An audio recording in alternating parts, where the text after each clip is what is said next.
I'm Luke Thomas for MMAfighting.com, and like you, I am trying to make sense of the news that broke on Good Morning America this morning, Friday morning, August 20th, 2015, that UFC Women's Bantamweight Champion Ronda Rousey will be defending her title against Holm on January 2nd at UFC 195.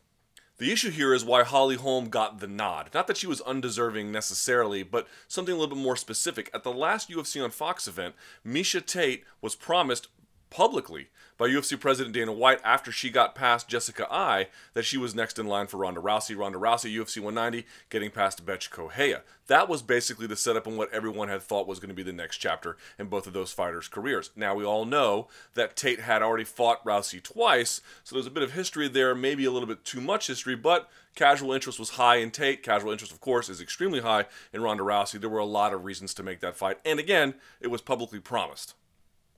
Holm getting the fight is unusual for a few reasons. Number one, it surprised Tate and her manager telling Ariel Helwani of MMAfighting.com that they didn't even know this was going to happen. They found out like we did from Good Morning America. Secondly, it's a bit strange because in the UFC, Holm has only had two fights. One she won by split decision in her debut against Raquel Pennington, and then more recently against Marion Renault, a unanimous decision win where she looked a lot better, but still she's been kind of a developmental project. She has come over from boxing and from kickboxing.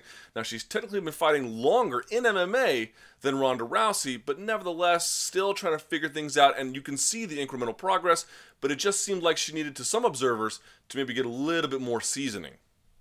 So the question is now, why did the UFC do this? Well, it's anyone's guess at this point. I mean, partly it's just trying to build the fights that make sense for pay-per-view according to the calendar schedule, but there's probably a bigger play here. UFC 200 is going to be the biggest show maybe in UFC history, certainly of 2016. You really want to get out in front of that and make sure you have as many possible big fights you can make for that card as is humanly arrangeable, if that's even a word. So what do they have there? It looks like what they want to do is maybe make Rousey versus Chris Cyborg for UFC 200. But to do that, Rousey has to stay busy now. Well, of course, you could have given her Tate. But if you look at UFC 194, the UFC put Chris Weidman against Luke Rockhold, and then right below them, Yoel Romero versus Jacare Souza. So you don't have just a number one contenders fight. You have someone who can fill in right away. It looks like what they might be doing is trying to set up UFC 200 with Rousey versus Cyborg and then have the winner of Tate versus Nunes right below them. That way they can secure their big fight. If one of those falls out, they still have a semi-big fight that they can make, or if Rousey's still in there altogether, another big Rousey fight. I think the other thing to consider here is that it's not clear that one is a bigger win over the other financially for UFC. Look, some people are saying Tate was on a reality show with Rousey. They have a history together. There's a grudge match there. There's a lot you can sell. And that's all totally true. There is a lot to work with there. Hardcore MMA fans may be tired of the idea of another Rousey-Tate fight, but of course, Tate has taken Rousey much further than everyone. Many of the casual fans who now adore Rousey and are very in on her phenomenon maybe haven't seen those first two fights, so there's a real opportunity there to make a big fight for the UFC, make a big fight for Rousey, and legitimately, if anyone has taken Rousey pretty far, it's been Tate. That fight does make sense.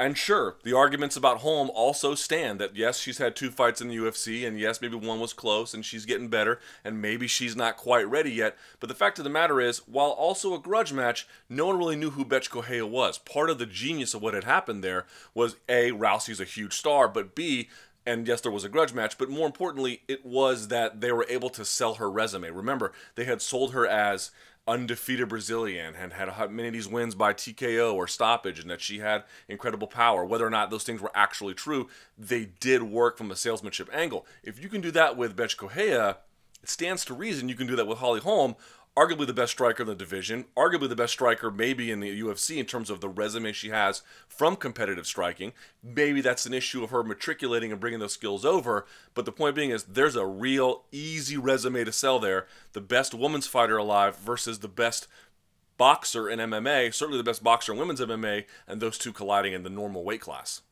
So look, I'm not here to say that if you wanted to see Tate, that you don't have a right to feel differently about this. I'm not here to say that if you wanted to see Holm wait a little bit, that you're wrong. I think all these arguments hold a little bit of weight. But based on the calendar needs, what the UFC has in store for themselves for UFC 200 based on the fact that it's not quite true that everyone in the division below Rousey is interchangeable. Hierarchy does matter. Amanda Nunes has a role to play here. Miesha Tate has a role to play here. What you've achieved in the division counts. But from a salesmanship angle, it's not clear that one really does matter over the other, at least right now, with as hot a phenomenon as Ronda Rousey is. More to the point, there might actually be something to like about this Holm fight from a technical standpoint. I agree with those who say it would have been nice to see Holm get a little bit more seasoning. Even she and her own camp had repeatedly stressed throughout her time in the UFC that they were taking things slow, that they wanted to just skill build while they had the chance. But the fact is, she fights a little bit differently than everybody else. She is probably the best in the division at distance management. She has a really good jab. She has unrelenting, quick footwork. She also uses a lot of kicks to just keep people off of her. Side kicks, front kicks. She has a nice display and array of the kinds of strikes and movement that make it hard for her opponents, like Marion Renault in her last fight, to close the distance. The question is, can she do that against Ronda Rousey? Of course, we're going to see the odds makers don't really favor her chances, but there's at least something there to think about in terms of, does Ronda Rousey have this blitzing style where it's a liability? Or does she have a blitzing style that can overcome even someone as seasoned and as capable as Holly Holm? So listen, if you wanted Holm to wait, if you don't like the idea of Tate finding out the way she did, I have no argument against that. These are pretty fair claims. But if you just look at the UFC's bigger picture, they got the hottest star right now in mixed martial arts, maybe one of the hottest stars in all of female sports, maybe sports generally, in Ronda Rousey. They got to make sure that they use her for UFC 200 and that it's used appropriately. And if that means making some weird adjustments in the queue for who gets a chance to fight her, that doesn't mean you, the fight fan, have to say, well, okay, I'll just take whatever you like. But you also have to understand maybe the UFC's reasoning on this. Holly Holm fights Ronda Rousey January 2nd, UFC 195 main event at the MGM Grand Garden Arena in Las Vegas. For MMA Fighting, I'm Luke Thomas.